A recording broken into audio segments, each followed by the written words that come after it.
I only went back to the building because I'd left my iPad behind after dinner.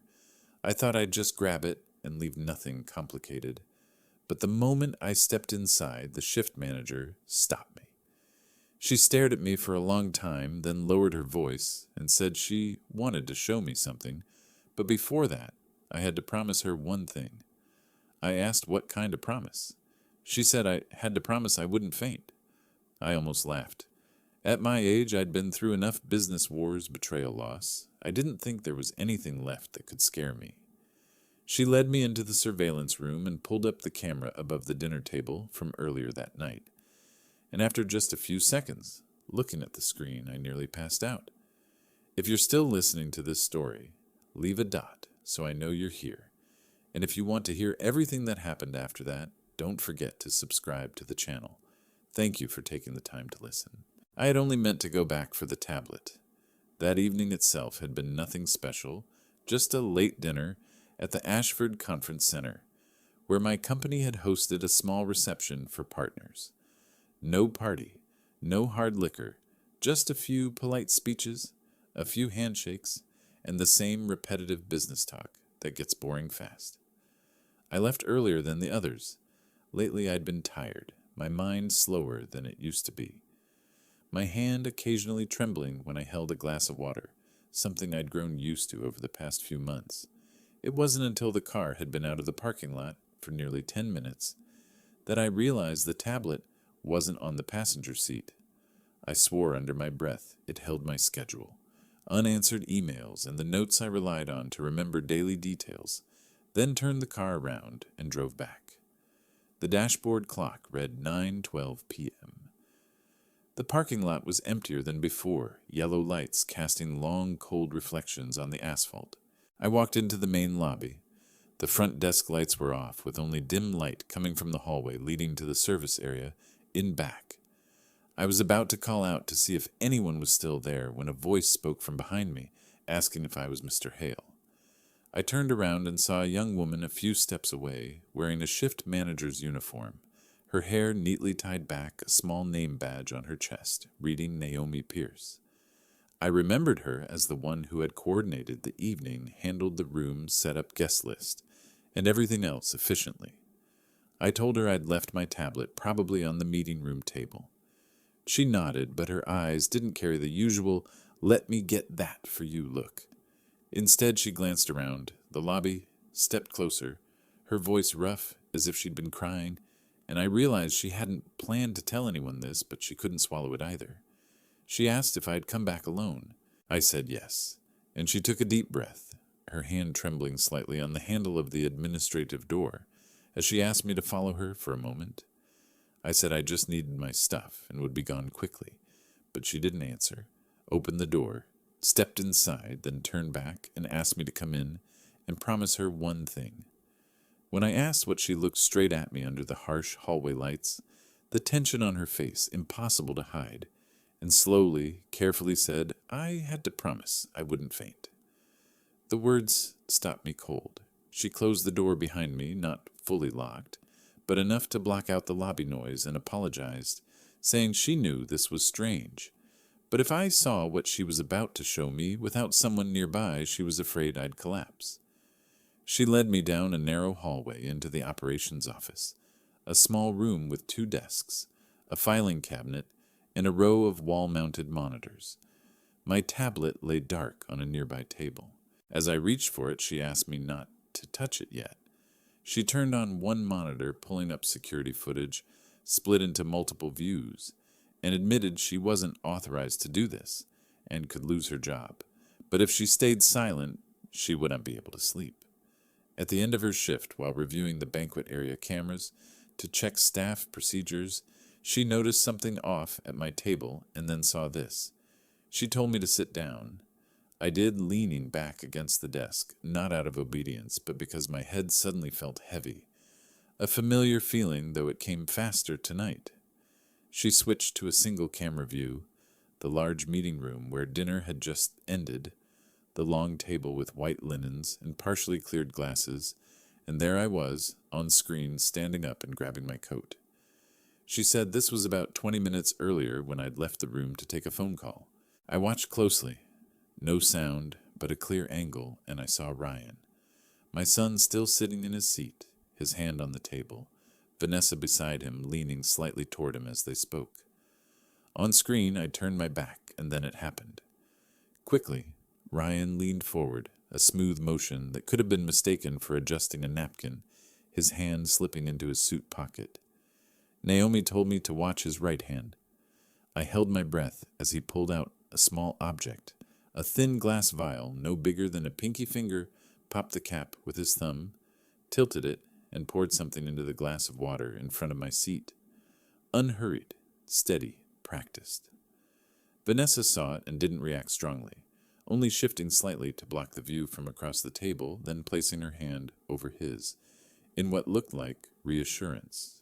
My throat went dry as Naomi let the video continue, showing me return to the table, sit down, pick up the glass, and take a sip a moment I didn't remember, but could see clearly now, my heart pounding so hard, my ears rang until Naomi stopped the footage. She said my name, her voice shaking more than before, and told me she hadn't shown me everything yet. When I asked if there was more, my voice hoarse, she nodded and said the next part was worse. I took a deep breath, trying to stay conscious, my mind clinging to the hope that it was a mistake, that I was seeing it wrong, that Ryan had just dropped something by accident. But Naomi looked at me as if she could read that thought, and quietly said, "This was only the beginning."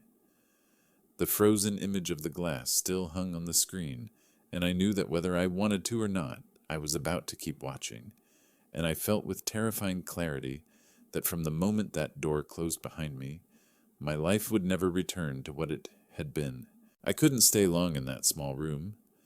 After Naomi said, "This is only the beginning," I had to ask her to let me step outside to get some air. Not because I didn't believe what I had just seen, but because my head started spinning. In a way that felt all too familiar, that sensation had been following me for months. I knew that if I forced myself to sit there any longer, I might actually collapse. Naomi led me into the hallway and had me sit down on a chair against the wall. She handed me a glass of water. I drank slowly, one small sip at a time, trying to keep my hands from shaking too visibly. "Are you okay?" she asked. I nodded, even though I wasn't sure if I really was.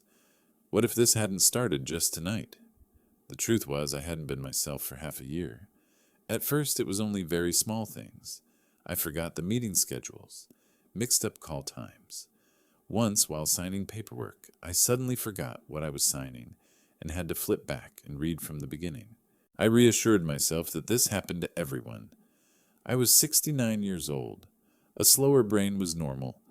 Then my hands started to shake. Not much. Just a slight tremor when I held my morning coffee or buttoned my shirt. Ryan was the first to notice. He watched my hands for a long moment, then said with concern, "Dad, your hands have been shaking more lately." I laughed it off. Must be the coffee being too strong. But inside I was uneasy. The confusion came later. I would be talking and suddenly forget what I was about to say. I would stand in my office, look around, and for a few brief seconds, not remember why I had gone in there. That feeling was terrifying, but I hid it well. I didn't want my son to see me as weak. Eventually, Ryan was the one who suggested I see a doctor. He said it gently, properly. "Just a checkup for peace of mind, Dad." Vanessa added, "You've worked your whole life. It's time to take better care of yourself." The doctor was someone I knew. Not a close friend, but someone who had monitored my health for many years. After a series of tests, he sat across from me, hands folded, voice slow. "Jonathan, I don't see any acute dangerous signs," he said, "but there's a possibility you're experiencing mild neurodegeneration. Very early, very slow, but present." I asked if he was sure. He said, "At your age, this isn't uncommon. What's important is that you reduce stress. Don't carry everything on your own." I left the clinic with a thin stack of papers and a heavy feeling in my chest. That evening, Ryan and Vanessa came over for dinner. No one talked much. After the meal, Ryan pulled out a folder. "Don't worry, Dad," he said. "This isn't a major transfer. It's only temporary." I looked at the papers in front of me. On the cover it clearly read, Interim Authority Agreement. What does that mean? I asked. Ryan explained calmly and logically. If I was tired, if I needed rest, then during that time he would sign some administrative documents for me, handle routine matters. No selling assets, no restructuring, no touching major decisions. You're still you, he said. I'm just helping. Vanessa placed her hand over mine. We just want you to feel at ease. I looked at them. My son was 38 years old, well-spoken, well-dressed, and the chief operating officer of the company I had built from nothing. My daughter-in-law was sharp, considerate, and always knew exactly when to speak. Everything sounded reasonable, and I was tired. 6 months of doubting myself had made me start to believe that maybe I truly wasn't as sharp as before. I began to fear that if I clung to control, I would ruin everything. I feared becoming a burden. I said, "Give me time to think." Ryan didn't push. He just nodded. Of course. There's no rush. But that night, lying in bed, I couldn't sleep. Small moments I had previously ignored surfaced in my mind. The way Ryan sometimes looked at me was a bit longer than usual. Vanessa frequently asked whether I had taken my medication properly.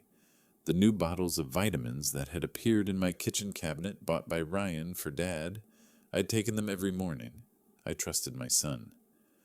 A few days later, Ryan brought up the signing again. This time his voice was softer, but his eyes were different. "The board is pressing," he said. "They're worried about your health. I just want things to run smoothly." I held the pen. My hand shook. I set it down. "I'll sign," I said. "Next week." Ryan exhaled as if a weight had been lifted. Vanessa smiled. I should have felt relieved. But after they left, I sat alone in my office for a long time. I looked around the room I had occupied for nearly 40 years. Everything there was the result of every decision, every sleepless night, every time I took full responsibility. And for the first time in my life, I wasn't sure I was still clear-minded enough to protect it. That feeling was worse than exhaustion. It was the feeling of doubting myself. That night, I stood in front of the mirror for a long time. I looked into my own eyes, trying to find the familiar certainty, but all I saw was a man slowly losing faith in his own mind. And in that weakest state, I almost handed everything over to the person I trusted most. I didn't know then that the wrong feeling inside me wasn't the paranoia of old age. It was the final warning before everything slipped completely out of my hands. I don't know how long I sat there after Naomi said that sentence. The next part is much worse. The small room was silent. The light from the screen washed over the wall, pale and cold. My heart beat slowly but heavily. The familiar wave of dizziness came again, but this time I didn't dodge it. "Show me the rest," I said. My voice was dry but steady. Naomi looked at me for a second, then nodded. She turned back to the keyboard, rewound the video to the right spot, and pressed play. On the screen was the meeting room. I had just finished a glass of water. I saw myself set the glass down and say something. There was no sound, but I remembered complaining that the water tasted strange, still trying to smile to ease the awkwardness. Ryan leaned toward Vanessa and said something. Vanessa covered her mouth and laughed. Then Ryan turned to look at me. Not a worried look, not guilt. It was a calculating look, like watching something work exactly as planned. When I bent down to grab a napkin, Ryan began his performance. He placed both hands on the table deliberately, letting them shake very clearly. Not a slight tremor, but exaggerated. He tilted his head, mimicking the exact way I do when my head starts spinning. His face twisted eyes, faking confusion. Then he looked at Vanessa. Vanessa looked back. The two of them laughed. There was no sound, but I could see it clearly. Vanessa's shoulders shook. Ryan lowered his face to the table, lifted a hand to cover his mouth, as if coughing, but his eyes were smiling. I didn't need to hear that laughter. I knew exactly what kind it was. The laugh of satisfaction. The laugh of everything going exactly the way they wanted. Naomi let out a very small sound. On the screen, I saw myself look up, probably asking what they were laughing about. Ryan immediately sat up straight. His hands stopped shaking. His face returned to normal in an instant. Vanessa turned to me and placed her hand on mine. She said something. I guess the familiar lines, "Dad's tired, Dad should rest." "Let me handle it." I saw myself nod. I saw myself believe. The video ran a few more minutes, then stopped. The meal ended. Ryan put my coat on me. Vanessa carried my briefcase. Everything looked perfectly normal. Naomi paused the video. I don't know when I collapsed into the chair. I didn't faint, but I no longer had the strength to sit upright. The pain wasn't in my body. It was hollowing me out from the inside. Naomi stood beside me, not daring to touch me. In my mind, everything began to connect. The past 6 months, the shaking hands, the confusion, forgetting things, the vitamin bottles Ryan bought, the way he kept telling me to rest, the way Vanessa always appeared at just the right moment. It wasn't random. I wasn't getting weak. I was being made weak. I sat there for a long time, then said, my voice so low I could barely hear it myself, "They're waiting for me to die." Naomi startled and looked at me. Or I continued, "They're waiting for me to disappear." I thought about the power of attorney Ryan had presented. Just temporary. I thought about the look of relief in his eyes when I said I would sign.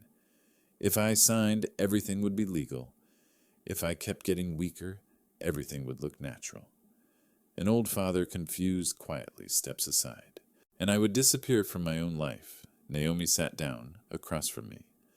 "I watched this part many times," she said. "Every time you stood up, every time you turned your back, they did something." I looked at her. "Why did you pay such close attention?" Naomi was silent for a moment, then spoke slowly. "Because you're not the kind of customer who comes only once." I looked up. "You've been coming here for years," she continued. "Small meetings, private dinners. You always sit at that table, order the same dishes, drink the same water." She paused, choosing her words. "You always remember the staff's names. Not polite remembering, real remembering. You remember who switched shifts, who's new, who's been here a long time." I said nothing. "You always say thank you." "When you leave, you ask if we're tired, if we're getting home late," she said.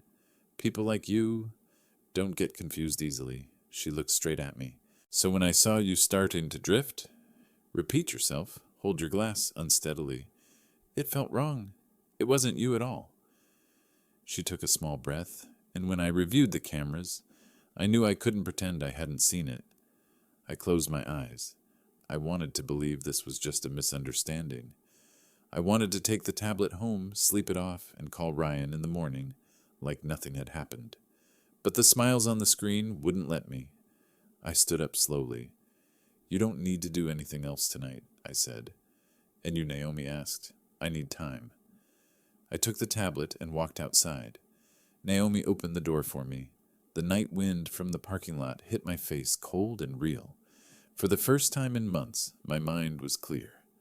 I knew I had been betrayed, and I knew one thing very clearly: if they were waiting for me to die or disappear, then I would let them wait, but not in the way they wanted. That night, I drove home in silence. No music, no phone, because I needed my head clear enough to understand what was happening. The familiar road felt longer than usual, and when I got home, the clock was already close to 11. I turned on the lights. The house brightened, but felt empty. I set the tablet down on the kitchen table, sat in the chair, placed both hands flat on my knees. They trembled slightly. I took a deep breath. This time, I did not allow myself to panic. The camera footage kept replaying in my mind. Ryan faking the trembling hands that smiled, Vanessa shielding him. I poured myself water and took a sip. It tasted bland before I would have blamed age. Now I was no longer sure. I went into the study and turned on the desk lamp. The file Ryan had given me lay neatly on the desk. Interim authority. Agreement. I opened it and read every line again, not with the mindset of someone doubting himself, but of someone being targeted if I signed. Ryan would have the authority to sign on my behalf in administrative transactions. Ryan would gain access to the company accounts. Ryan would have the right to restructure the executive apparatus to reduce my workload. None of the lines sounded dangerous, but I understood clearly that once I signed, I would no longer have decision-making power. The final page clearly stated the date of the shareholders' meeting 6 days from now. If I signed in front of everyone that day, everything would be completely legal. No one could say I was being forced. No one would suspect that I was not of sound mind. An old father voluntarily stepping aside, I leaned back in the chair, and in my head everything fell into a clear order over the past 6 months. I had been weakening in the next 6 days. They wanted me gone from my position. I opened my calendar and deleted all appointments. These 6 days I needed for myself. I looked at myself in the bedroom mirror, thinner, more tired, but my eyes were different, no longer unfocused. I was not explosively angry. I was angry in a cold and controlled way. Near dawn, I still had not slept. I knew one thing very clearly. If I rushed, I would lose. If I reacted incorrectly, they would turn around and say I was paranoid. I needed evidence, and I needed them to continue believing that I was deteriorating 6 days the next morning. I brewed coffee, took a sip, still bland. I stared at the cup for a long time. A passing thought sent a chill down my spine. Not only at the convention center, I opened the kitchen cabinet. The vitamin bottles Ryan bought for me were still lined up neatly, labels perfect. Nothing unusual. Not yet around 10 o'clock, Ryan called. "Did you sleep, Dad?" His voice was still gentle somewhat. I said, forcing my voice to stay slow and tired. He brought up signing the papers. I stayed silent for a few seconds, then said, "Let's do it at the shareholders' meeting. Sign in front of everyone, so it's clear." Ryan did not object. He believed I had agreed. After hanging up, I sat still. He was not in a hurry, because he thought he was winning in the afternoon. I reviewed the entire company structure. Not the books, but the power. Who signs, what, who holds, which keys. By evening, I closed the file and set it aside in the quiet room. I spoke out loud, not to threaten anyone, but to remind myself. Everything will be over before the meeting begins, 6 days from now. They think I will sign 6 days from now. They think they have won, but from this moment on, the one counting down is not them, it is me. I went down to the warehouse close to midnight, not because I enjoyed working late, but because I didn't want anyone to see me do this during the day. The warehouse sat apart from the main building, right next to the rear parking lot. It had once been used only to store old equipment and machines that were no longer in use. Beneath the warehouse was a small room. Very few people knew about it. Before becoming CEO, I came from a technical background. I wasn't a scientist, but I understood how to collect samples, label them, and avoid contaminating results. I turned on the light. White fluorescence flickered on, revealing a thin layer of dust across the work table. Everything was old, but still functional. I knew my limits clearly. I wasn't a doctor, and I wasn't a scientist. I had no intention of drawing conclusions myself. I needed to know just one thing, whether there was something inside my body that did not belong there. I took a thin envelope from my jacket pocket. Inside was a water sample from the glass I had drunk from that night at the conference center. When I left, Naomi was the one who cleared the table. She kept the glass intact, didn't pour it out, didn't wash it. She sealed it in a sanitation department bag and handed it to me right outside the parking lot. She placed the envelope into my hand and said very softly, "I think you're going to need this." Besides that water sample, I kept several others over the following days. Drinking water at home, my morning coffee, and a vitamin pill I took every day. I did only one thing preliminary screening, no deep analysis, no attempt to name the chemical, just checking basic indicators to see if anything was abnormal. I filtered the samples, diluted them, and measured again. It took nearly 2 hours. When the numbers appeared, I knew I wasn't imagining things. The indicators were outside normal ranges, not clear enough to identify, but enough for me to know there was a compound present that should not be there. I sat down, both hands resting on the steel table. My heart was beating faster, but my mind was razor sharp. I didn't speculate. This needed professionals. That same night, I prepared 3 identical sample sets. Each set was sealed separately, labeled only with a code, no name, no address. The next morning, I drove in 2 different directions. One set went to a private lab in the north of the city.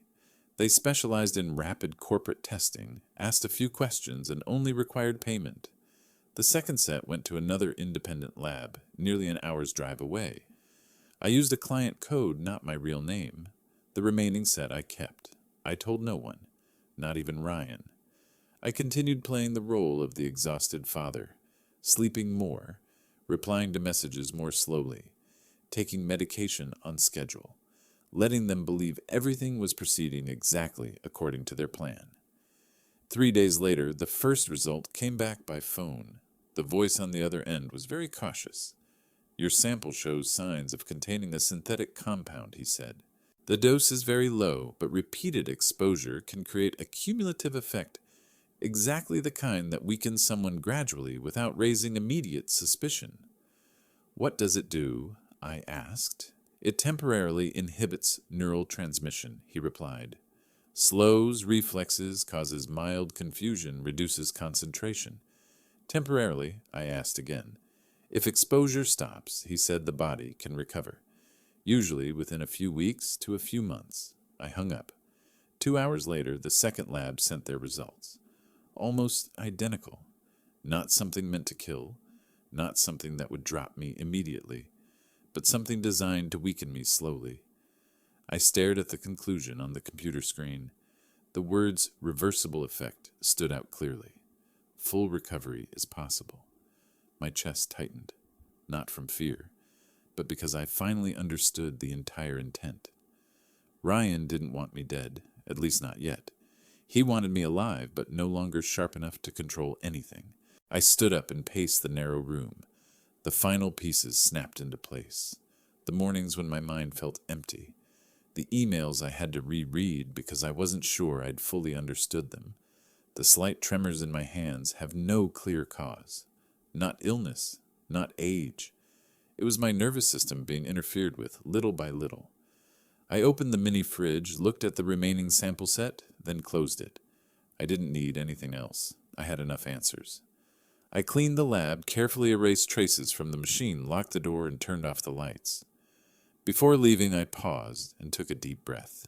For the first time in months, my mind felt lighter. Not because everything was over, but because I knew I had not lost my clarity.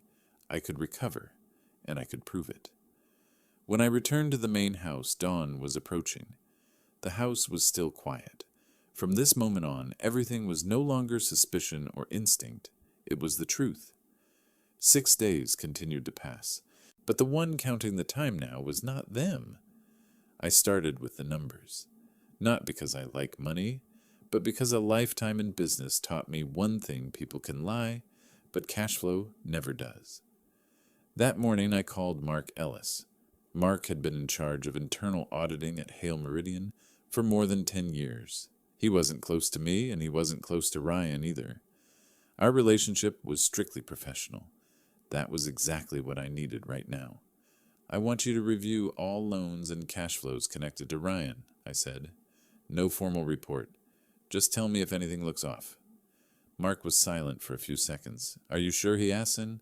"If I do this, I'll have to dig very deep. The deeper the better. I need the truth." We agreed to meet that evening in my office. No secretary, no emails, no paper trail. Mark arrived with an old laptop and a thick folder. He didn't waste time. "Ryan has a problem," Mark said bluntly, "and it's not recent." He opened the screen and turned it toward me. "Over the past 2 years, Ryan has either taken out or personally guaranteed at least 4 private loans. None of them went through Hale Meridian. How much in total?" I asked. Mark typed a few keys. $14,600,000. The number sat between us, cold and heavy. "What was it invested in?" I asked. "Mostly venture investments," Mark replied. "Logistics technology supply chains, but most of it is tied to one company." He paused, then said the name. "Lintex." I didn't need to ask more. I had heard that name before. Ryan had mentioned it once quickly like a side note. Losses. Not just losses. Mark nodded. Lintex is running out of cash. If they don't get new capital within a few months, they're done. Ryan knows that. Very well, Mark said. And that's the real problem. Mark flipped to another sheet. Ryan has started cycling money. Not company money. Personal loan money. But there are signs he was preparing to legitimize it if he gained signing authority. I understood immediately. If Ryan took control of Hale Meridian, everything would change. Personal loans could be restructured. Losses could be buried under the label of reinvestment. Lintex would be saved with my company's money. With my money. At that time, according to the latest internal valuation report, Hale Meridian was estimated at around $70 to $80 million, depending on asset treatment and long-term contracts. With that kind of value, Ryan wouldn't need to keep the company. He would only need control long enough to sell it off piece by piece, long enough to save Lintex, and long enough to save himself. How much time does he need? Mark glanced at the calendar on his screen. If he gets signing authority within 1 month, Ryan can turn things around. If not, he's finished. I sat still. Everything clicked perfectly into place. Not vague ambition. Not family conflict. Money. Ryan didn't want me dead. He needed my signature. He needed authority. I asked Mark one last question. What if I don't sign? Mark didn't answer right away. If you don't sign, he said slowly, Ryan loses everything. Not just money, but his reputation.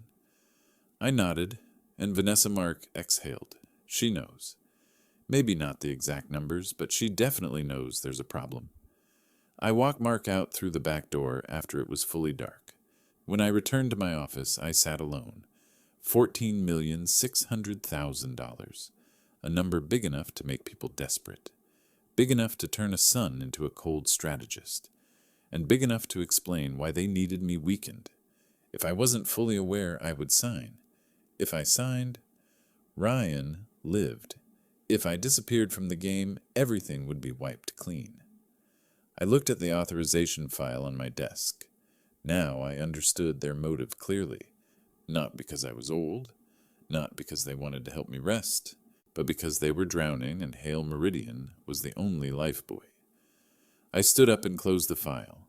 At this point, I no longer wondered why they did it. I had only one question left. Would I let them sink, or let them expose themselves before they did? The answer was becoming clearer. And once again, the cash flow had told the whole truth. I decided not to do anything rash. I didn't call a lawyer. I didn't confront anyone. I didn't change the meeting schedule. I let everything unfold exactly the way they expected. The only thing I did was act. I acted like a father who was truly growing weak. On the first day, I signed incorrectly. Not a big mistake. Just signing on the wrong line, writing the wrong date. Small errors that are easy to overlook, but enough to create the impression that I was losing focus. Ryan noticed. He didn't say anything. He just glanced quickly at the documents, then signed his part. On the second day, I forgot the schedule. Ryan called me at 10 o'clock in the morning. "Where are you, Dad?" he asked. "At home," I replied slowly. "Was there an appointment?" On the other end of the line, I heard a very brief pause. "There's a meeting with the logistics department." "Did you forget, Dad?" Right. I forgot. He didn't get angry. On the contrary, his voice softened. "It's okay. I can handle it." I hung up and sat there for a while. He was getting used to the idea that I was no longer the center. On the third day, I asked the same question again. We were sitting at dinner. I asked Ryan about a project that he himself had presented to me 2 days earlier. "How is that project coming along?" I asked. Ryan looked at me. Then he looked at Vanessa. The two of them exchanged a very quick glance. "I told you about it the day before yesterday," Ryan replied. "Did you?" I said. "I don't remember." Vanessa placed her hand on mine, her voice turning gentle in that familiar way. "Dad is tired. Dad shouldn't worry about those things anymore." I nodded. I let them see that I trusted them. In the days that followed, I repeated small mistakes like that, forgetting passwords, asking Ryan to repeat things he had already said, asking about times, even though I had already been informed. Each time I saw Ryan's attitude change a little more. First concern, then patience, then irritation, and finally contempt. He began talking about me while I was still sitting right there. Dad has been really confused lately, Ryan said to Vanessa right in front of me. Sometimes I don't even know if he understands what he's signing. Vanessa didn't object. She just nodded slightly. It's about time, she said. He's worked his whole life. Now he should rest. I sat there in silence, staring at the plate of food in front of me, not looking up. But I heard everything clearly. One afternoon, I overheard their conversation in the living room. Ryan spoke without lowering his voice. Just let him sign at the shareholders' meeting, he said, in front of everyone so there won't be any trouble. Vanessa replied immediately, her tone firm. Right. If he signs there, no one can argue. The board will be there, the lawyers will be there. After that, everything is done. I stood in the hallway, just a few steps away from them. They didn't know I could hear. I went back to my study and closed the door. My heart was beating steadily. I was no longer angry. I could simply see how confident they had become. They thought I was ready to sign. They thought I no longer had the ability to resist. They thought I didn't understand what was happening, and because of that, they began to reveal themselves. That was exactly what I needed. That evening, Ryan handed me another stack of papers. Sign these first to get your hand used to it, he said with a light smile. So you won't be awkward on meeting day. I picked up the pen, looked down at the paper, then signed. Wrong. Ryan looked at the signature, frowned slightly, then relaxed again. It's fine, just a draft. I nodded and put the pen down. In my mind, everything was perfectly clear. They were overly confident, and when people start to look down on others, they make mistakes. The shareholders' meeting was only a few days away. Ryan and Vanessa thought that would be the end.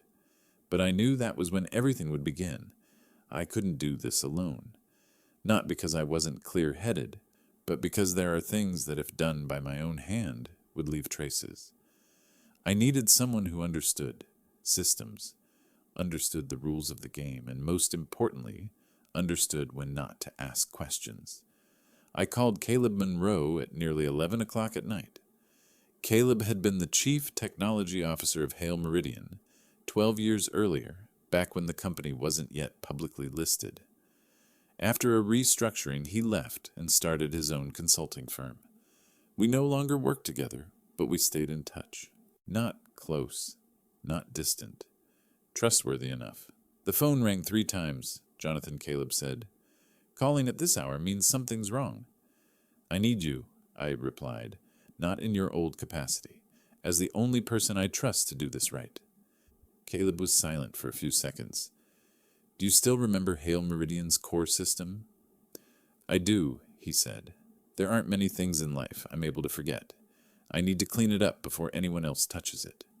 This time Caleb didn't ask who. He asked only one question. How long? 3 nights, I said, and it has to be done before the shareholders' meeting. Location, the old storage level. The secondary server room.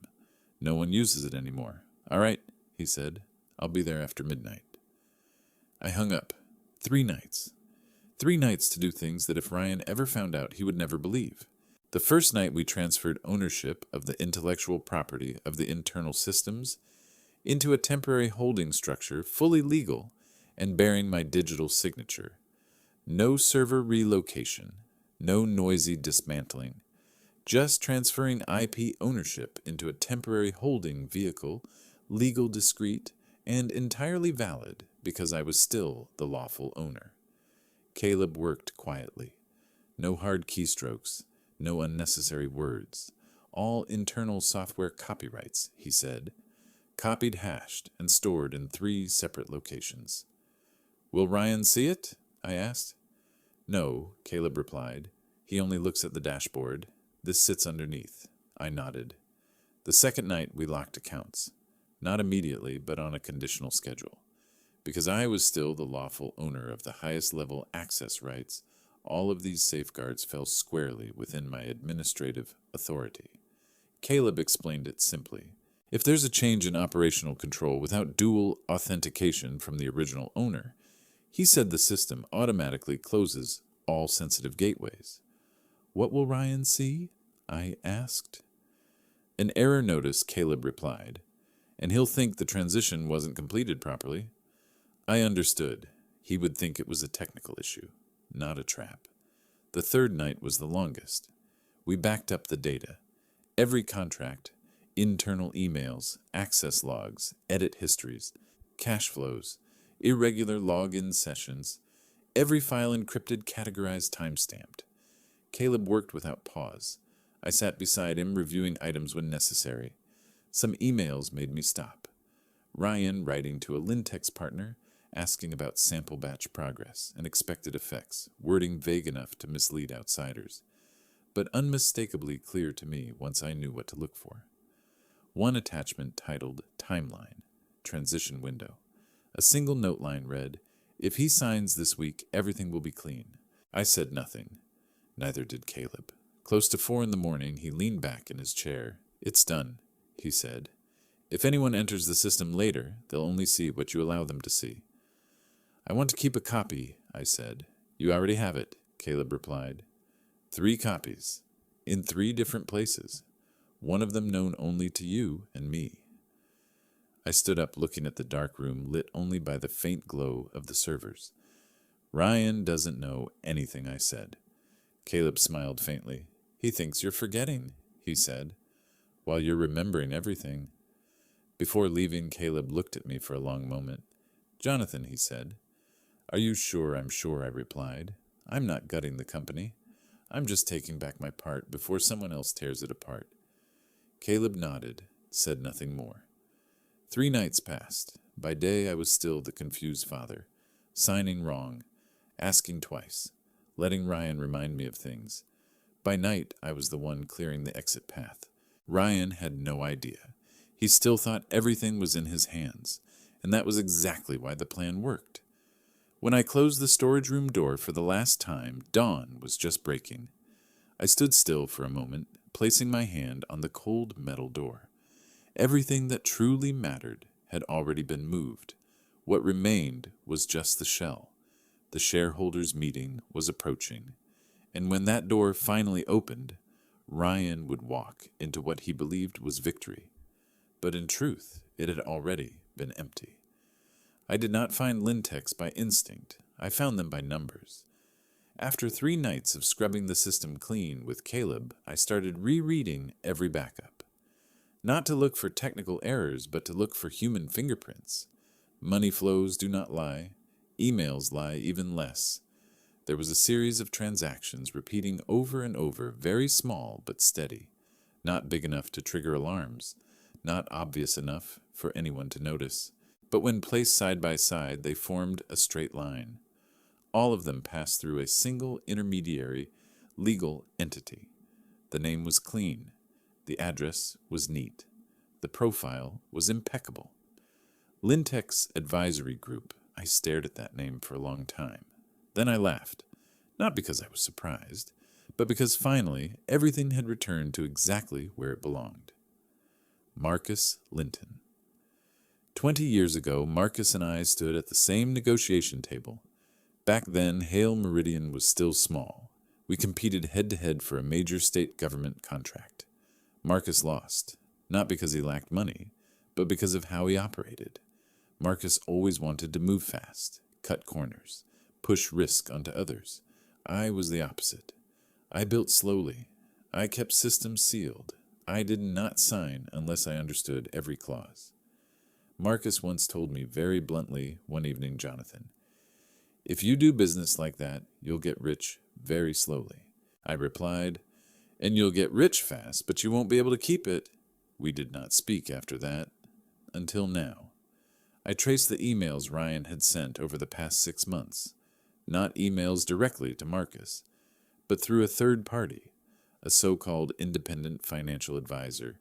But digital signatures do not lie. The intermediary server pointed back to Lintex.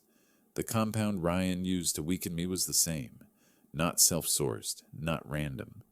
The supply came from a partner lab of Lintex labeled as research samples. I leaned back in my chair, so it was clear Ryan did not come up with this himself. He was not on that level. He was just a piece on the board. Marcus was the player.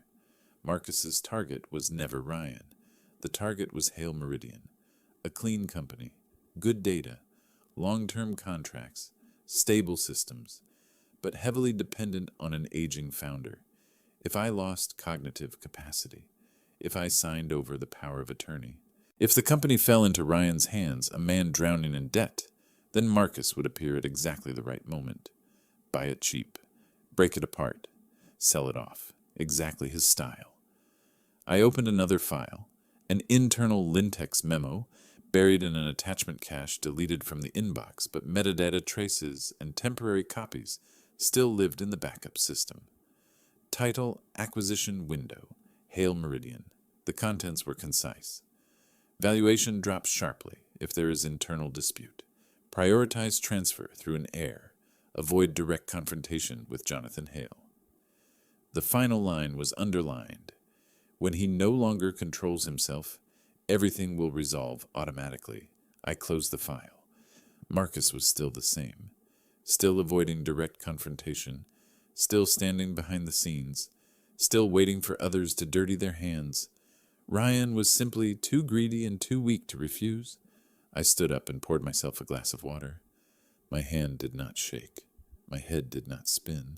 I remembered very clearly what Marcus said the last time I saw him. You always think you're in control of everything, Jonathan, but one day you'll realize that systems can turn around and devour their own creator. Marcus was half right. Systems are dangerous, but he forgot one thing. I am the one who built it, and I have never let go of it. Ryan thinks he is about to take power. Marcus thinks he is about to buy Hale Meridian at a discount. Neither of them knows that from this moment on, I am no longer just defending. I know who is behind it, and when I strike, I will not strike the piece. I will strike straight at the hand pulling the strings. The conference room on the 14th floor was more crowded than usual that morning. The atmosphere wasn't tense. On the contrary, it carried the scent of anticipation the kind people have only when they believe they're about to witness a smooth transfer of power. Ryan arrived early. He wore a new suit, his tie perfectly straight, his posture more upright than usual. He shook hands with everyone, calling each board member by name. He looked like a man fully prepared for his new role. I arrived later, slowly, carefully. Someone stood to pull out a chair for me. Someone else asked quietly if I was all right. I nodded, sat down, and said little. Ryan began. Thank you all for being here, he said confidently. Today isn't just a routine meeting, it's a turning point. He clicked the slide. The first page appeared, Hale Meridian, a new vision. Ryan spoke smoothly about the market, about speed, about how the company needed to change to keep up with the times. Then he began to talk about me. We need to be honest, Ryan said. The current model is outdated. It fit another era, when the company was smaller, when things were simpler. A few people in the room nodded. Legacy matters, Ryan continued. But if we cling to the past for too long, it becomes a burden. I sat still. Ryan glanced at me. Seeing no reaction, he grew even more confident. If we continue as we are, he said, Hale Meridian will fall behind. We need restructuring. We need new leadership, faster, more decisive. Vanessa sat behind him, her eyes fixed on Ryan. Marcus wasn't there, but I knew he was waiting. Ryan ended his presentation with a single, concise sentence. And to make that happen, I'm ready to take responsibility. The room fell silent for a few seconds. Then one board member turned to me. Jonathan, he said, what do you think I looked up? Before I answer, I said slowly, I want to ask Ryan something. Ryan nodded immediately. Go ahead, Dad. Your new vision is based on the assumption that I'm no longer mentally fit to lead. Is that correct, Ryan? Hesitated briefly, then smiled. I think you need rest, Dad, for your own good. I nodded. Good, I said. Then you won't mind confirming a few things in front of everyone? Ryan shrugged. Of course. I gestured. Caleb stood up and walked to the screen. The display switched to a video. There was no sound, only images.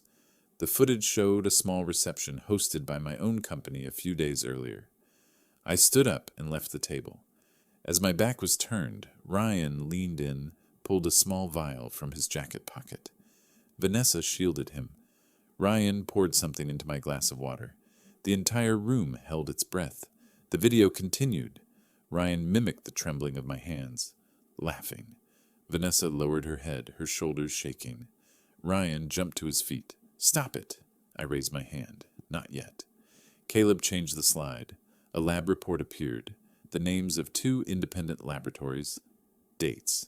A clear conclusion, a compound that temporarily suppresses neural function not lethal, but capable of impairing cognition. Every eye turned to Ryan. He stood frozen, his face drained of color. Ryan, I asked only one question. I placed 2 glasses of water on the table. One is plain water, I said. One contains the exact compound you used. Ryan stared at the glasses. You told me it was all in my head, I said, that I was old, that I was confused. So today, in front of everyone, prove it. You just need to choose 1 glass and drink. Ryan stepped back. What are you doing? He said, his voice rising. Your new vision, I replied, is based on clarity of mind. If you truly believe the compound is harmless, you won't hesitate. The room was deathly silent. Ryan turned to Vanessa. She avoided his gaze. A board member stood up. Ryan, he said, we're waiting. Ryan didn't touch either glass. He looked around. No one was looking at him the same way anymore. No trust, no support, only suspicion. Ryan shook his head. I don't need to prove anything like this, he said. I nodded. That's enough, I said, turning to the board. I never lost my capacity. It was taken from me. No one objected. The board immediately voted to suspend Ryan from all representative authority pending investigation. The result was nearly unanimous. People stood up, avoiding Ryan's eyes. Ryan was left standing alone in the middle of the room. For the first time, I saw my son with nothing left to hold on to. He had hanged himself in front of everyone. No one stood up right after I said that. The boardroom sank into a strange kind of silence. Not the silence of shock, but the silence that comes when everyone understands there is nothing left to salvage. Ryan was still standing there, both hands pressed on the table, his shoulders slightly hunched, his eyes fixed on the 2 glasses of water in front of him, as if staring long enough might reverse everything. But nothing reversed. The company's lawyer, Elaine Porter, slowly stood up. She did not look at Ryan first. She looked straight at the members of the board, then spoke in a very clear voice, neither raised nor lowered. Based on the evidence that has just been presented, and under the current company bylaws, I hereby declare the following. She paused for a beat.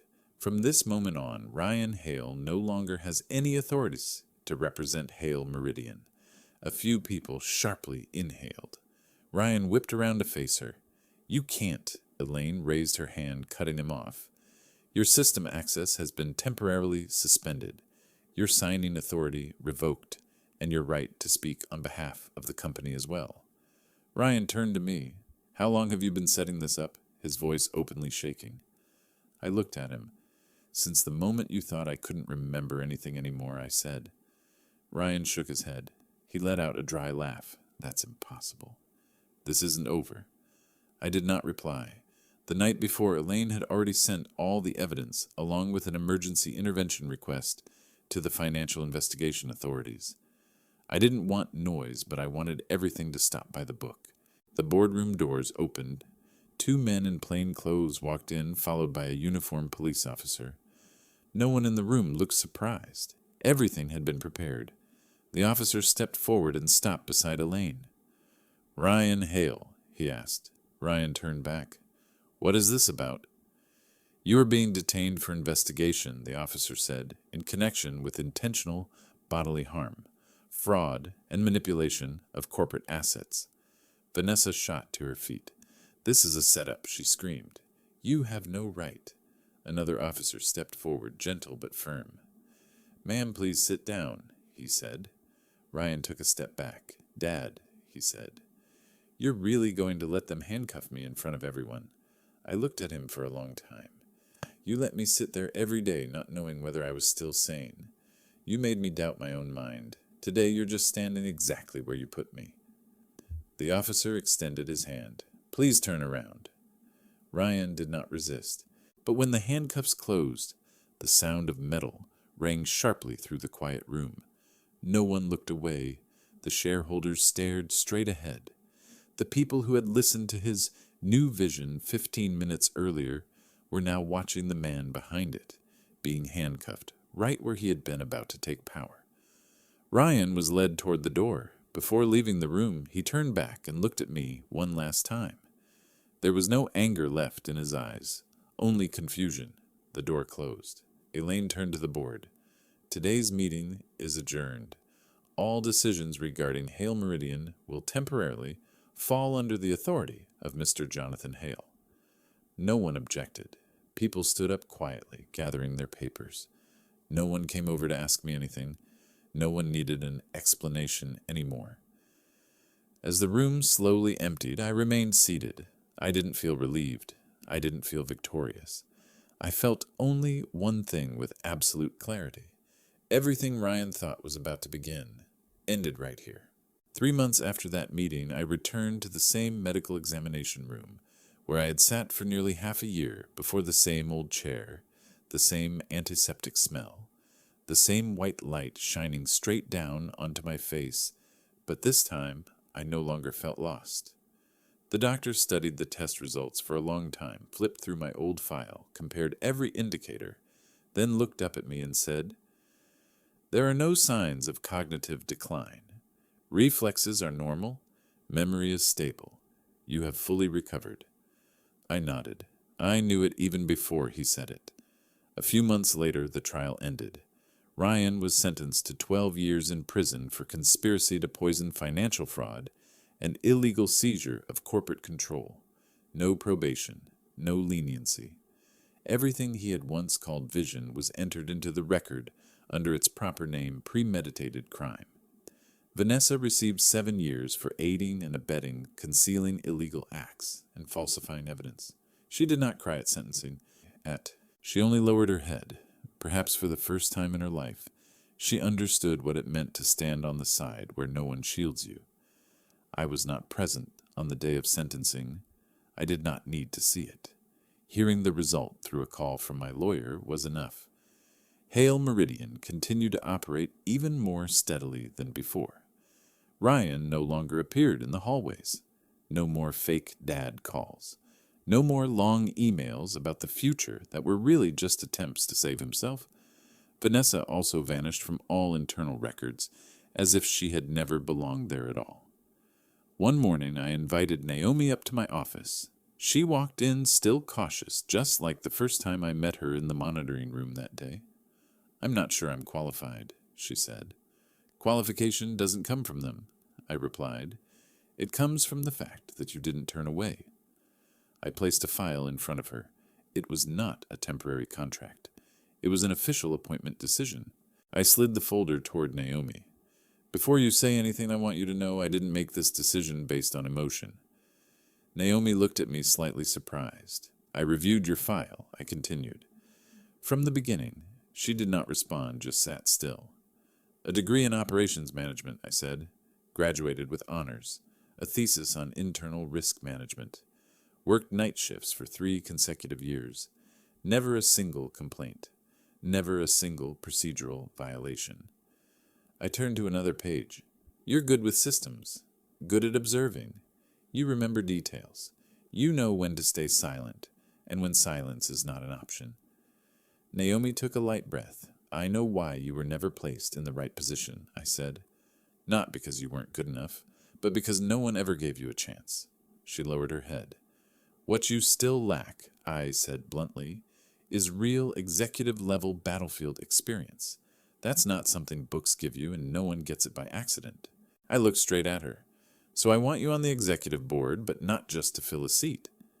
Naomi looked up. You'll work directly with me, I continued. You'll learn how to make decisions, take real responsibility, and face real impact. I paused. The starting salary is $120,000 a year with insurance and performance-based equity. The first 6 months will be an evaluation period. Naomi froze. I don't carry the Hale name. I'm not family. I shook my head. Family isn't about sharing blood. Family is about not poisoning you when you turn your back. She stayed silent for a long time. I want people beside me who don't bow to what's wrong, I said, and who don't look away when something isn't right. Naomi nodded. If you give me the opportunity, she said, I'll do everything I can to deserve it. I nodded back. That's enough. I didn't leave the company to my child, and I didn't leave it to the Hale name. I left it to those clear-headed enough to keep everything clean. That afternoon, I stood alone in my office, looking down at the parking lot. Everything was quiet. No more fear or doubt. No more wondering whether I was losing my mind. Ryan and Vanessa paid the price with years they can never get back, and I, after a very long time, could finally trust myself again. A legacy does not lie in bloodlines. A legacy lies in the people who do not betray you when you are at your weakest. If you stayed until these final lines, I am truly grateful that you took the time to listen to my story. If this story made you think, leave a single period to let me know you were here. And if you want to continue walking alongside stories as real as this one, please subscribe to the channel. We will meet again in the next videos. Goodbye, and see you again.